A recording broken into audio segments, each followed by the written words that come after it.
ओमकार सुनाई नहीं देना चाहिए और भगवा दिखाई नहीं देना चाहिए। ये सिर्फ कहने की बात नहीं है, हमारे निजाम का हुक्म है।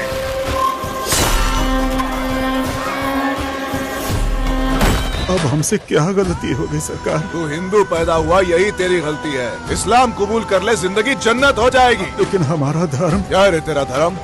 क्या है तेरा धर्म? मंत्रों को छोड़ के कलमा पड़ेगा तो तेरी इज्जत बढ़ेगी इंशाअल्लाह।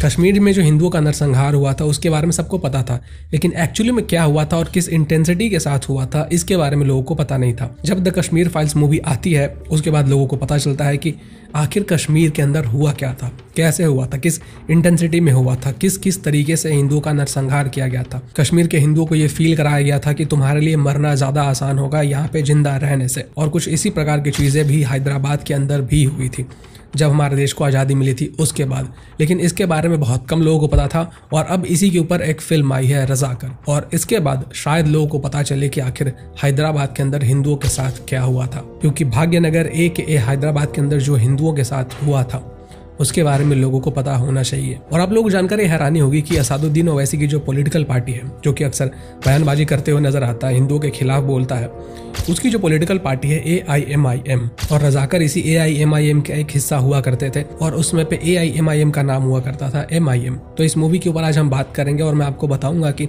आखिर हैदराबाद के अंदर जो रज़ाकर थे उन्होंने क्या किया था हिंदुओं के साथ, और हमारे देश के अंदर ही एक और देश बनाने की कोशिश की जा रही थी, और वो जो नया कंट्री बनने वाला था वो एक इस्लामिक कंट्री होता।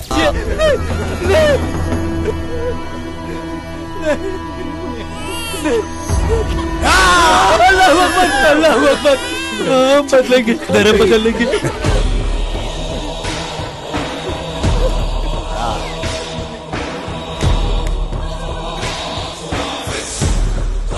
पहनने का आदत डाल दो। कल तक ये गांव इस्लाम में बदल जाना चाहिए।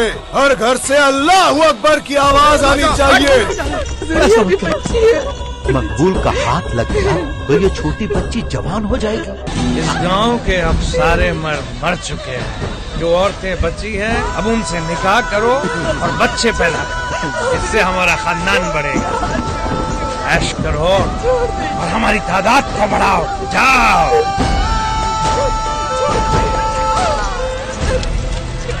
तो ये जो मूवी है रज़ाकर, ये आज ही रिलीज हुई है हिंदी और मराठी में, और आज मैं अभी देख कर ही आ रहा हूँ इस मूवी को। जब हमारा देश आज़ाद हुआ तो हमारा देश बहुत सारे अलग अलग प्रिंसली स्टेट में डिवाइडेड था। करीबन 562 प्रिंसली स्टेट हमारे भारत देश के अंदर थे। अब ये जो 562 प्रिंसली स्टेट थे, इनमें से 559 प्रिंसली स्टेट ने इंडिया से हाथ मिला लिया और हम सब ने एक देश का फॉर्मेशन किया। लेकिन इसमें से जो 3 प्रिंसली स्टेट थे, जिसमें कि एक कश्मीर था, एक जूनागढ़ था और जो तीसरा था वो था हैदराबाद, तो इन तीनों ने शुरुआत में मना किया था, लेकिन बाद में कश्मीर और जूनागढ़ दोनों मिल जाते हैं भारत के अंदर, और जो हैदराबाद होता है वो मिलने से इनकार कर देता है, क्योंकि हैदराबाद के अंदर जो निज़ाम रूल उस समय पे चल रहा था, इनका ये कहना था कि हम भारत में नहीं मिलेंगे और हम अपना रूल कायम करेंगे, और हमारा ये जो रीज़न है हैदराबाद का, इसको हम लोग एक इस्लामिक राष्ट्र बनाएंगे। अब इनकी ये प्लानिंग थी कि हम लोग हैदराबाद को इस्लामिक राष्ट्र बनाएंगे और इसके लिए हम लोग पाकिस्तान की भी हेल्प लेंगे। अब इस्लामिक राष्ट्र बनाने के लिए इनके पास एक पैरामिलिट्री फोर्स था, एक पॉलिटिकल ऑर्गेनाइजेशन था, और ये जो पॉलिटिकल ऑर्गेनाइजेशन था यही था MIM, जो कि आगे चलकर AIMIM बनता है,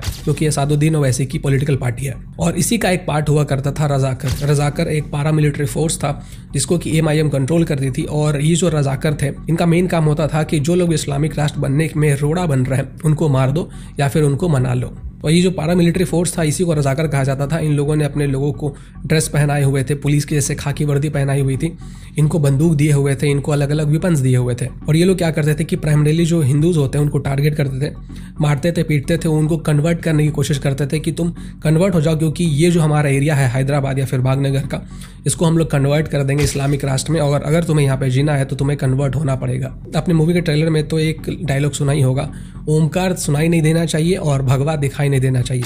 ओमकार सुनाई नहीं देना चाहिए और भगवा दिखाई नहीं देना चाहिए। ये सिर्फ कहने की बात नहीं है, हमारे निजाम का हुक्म है।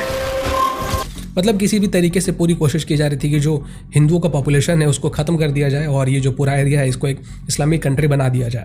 अब क्योंकि एक एक करके हिंदुओं को मारा जा रहा था, उनको काटा जा रहा था, जो महिलाएं थे उनके साथ बलात्कार किया जा रहा था, मतलब जितने भी एट्रोसिटीज हो सकते थे वो सब कुछ किया जा रहा था ताकि जो लोग हैं उनके अंदर एक फियर हो, एक डर हो कि कोई भी इस इस्लामिक राष्ट्र के अगेंस्ट ना जा सके, इसके अगेंस्ट कुछ बोल ना सके और खुद को कन्वर्ट करे इस्लाम के अंदर। अब ये जो मारकाट बलात्कार वगैरह बहुत ज़्यादा बढ़ जाता है, कुछ ज़्यादा ही बढ़ जाता है, तब जो सरदार वल्लभ भाई पटेल होते हैं वो एक बहुत ही कड़ा स्टेप लेते हैं और एक ऑपरेशन शुरू करते हैं जिसमें कि वो हमारे आर्मी के जवान होते हैं उनको पुलिस की वर्दी पहनाते हैं और फिर हैदराबाद को चारों तरफ से घेर लेते हैं ताकि किसी को ये ना लगे कि ये एक मिलिट्री एक्शन है, ये एक पुलिस एक्शन हो रहा है। अब हैदराबाद को चारों तरफ से घेरने के बाद मिलिट्री एक्शन शुरू होता है। अब ये जो रजाकर्स थे, इनकी जो पूरी सेना थी, ये उन्हीं लोगों को प्राइमरीली टारगेट करती थी जो गरीब होते थे या फिर जो कमजोर होते थे। जब इनका सामना इंडियन आर्मी से होता है तो ये लोग उनके सामने टिक ही नहीं पाते हैं और 4-5 दिनों के अंदर ही ये जो पूरा ऑपरेशन होता है ये खत्म हो जाता है। इस ऑपरेशन को नाम दिया गया था ऑपरेशन पोलो और इसी ऑपरेशन के बाद जो हैदराबाद या फिर भाग्यनगर जिसका नाम हुआ करता था,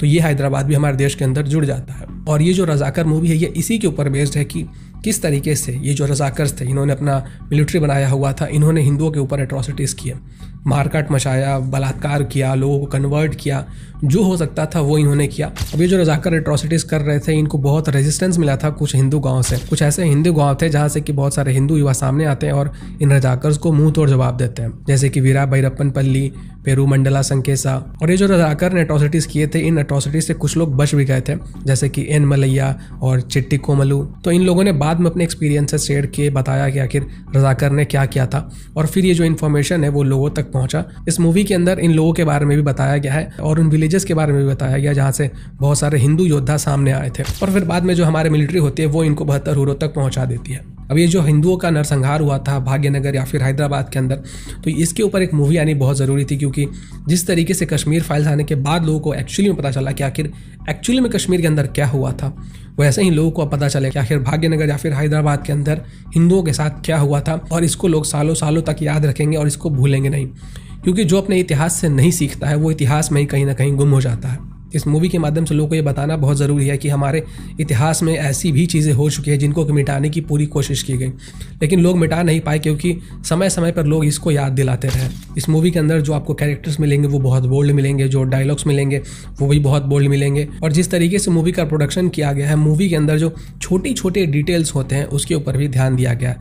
मतलब एक हाई क्वालिटी प्रोडक्शन किया गया है। इस मूवी की अगर हम म्यूजिक की बात करें तो इस मूवी में अलग अलग सॉन्ग्स बनाए गए हैं जो कि इस मूवी का जो थीम है उस पर पूरा सूट करता है, जैसा कि कैलाश खेर का जिंदा है तू ट्रैक, चलो रे साथी ट्रैक बाय शंकर महादेवन। तो ये जो म्यूजिक है ये बहुत इंपॉर्टेंट चीज़ें ऐड करता है मूवी के अंदर। इस मूवी को देखने के बाद आपको बहुत पैट्रियोटिक फीलिंग आएगा, अपने देश के लिए कुछ करने की चाहत आएगी और साथ में आपको ये भी समझ में आएगा कि हमारे देश के अंदर ऐसे भी लोग थे जो हमारे देश को एक अलग डायरेक्शन में ले जाना चाहते थे, लोगों को मार काट करके उनको कन्वर्ट करके। इस मूवी के माध्यम से लोगों तक ये इन्फॉर्मेशन पहुंचाना है कि भाग्यनगर या फिर हैदराबाद के अंदर जो कुछ भी हुआ उसको हमें भूलना नहीं है और पीढ़ी दर पीढ़ी लोगों तक इन्फॉर्मेशन पहुंचाना है। तो मैं आपसे यही रिक्वेस्ट करूंगा कि आप अपने नियरेस्ट थिएटर में जाइए, अपने फैमिली मेम्बर्स के साथ जाइए, अपने फ्रेंड्स के साथ जाइए और ये मूवी खुद भी देखिए और उनको भी दिखाइए। तो ऐसे टॉपिक के ऊपर बहुत कम फिल्में बनती हैं और अगर हम ऐसे फिल्मों को सपोर्ट करते हैं तो ऐसी फिल्में और भी बनेंगी फ्यूचर में। आपने तो देखा ही है कि बॉलीवुड का क्या हाल है, किस तरीके से प्रोपेगेंडा फैलाया जाता है मूवीज़ के जरिए, लेकिन ऐसी फिल्मों को अगर हम सपोर्ट करेंगे तो ऐसे फिल्में और बनेंगे। कश्मीर फाइल्स हो गई, द केरला स्टोरी हो गई, रजाकर हो गया, तो ऐसे फिल्में और बनेंगी और एक एक करते ये बढ़ती ही जाएंगी। तो ऐसे फिल्मों को सपोर्ट करके हम अपना योगदान दे सकते हैं सोसाइटी के लिए, हमारे जो सनातन धर्म है उसके लिए। नमस्कार।